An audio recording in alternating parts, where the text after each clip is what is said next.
naman ang pagbabakasyon. Dito sa lugar ng Baguio City, napakadami na naman ng turista. At ang mga lokal na residente naman ng Baguio City bumababa upang mamasyal sa iba't ibang lugar sa ating bansa. Exciting, ngunit may kaakibat na panganib kung hindi tayo mag-iingat sa pagkain at tubig sa lugar na ating bibisitahin.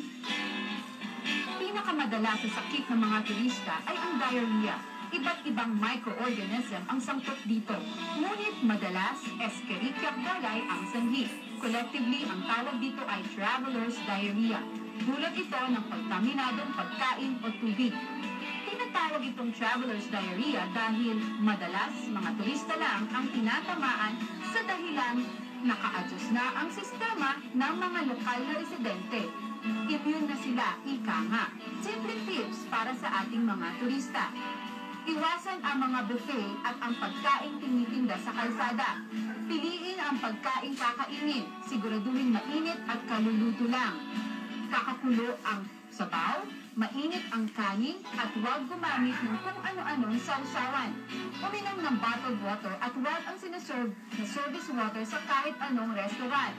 Iwasan ng halo-halo, ice candy at sa malamig. Huwag bumili ng nabalatan ng mga prutas. Iwasan ng salad, fresh vegetables at half-cooked na karne.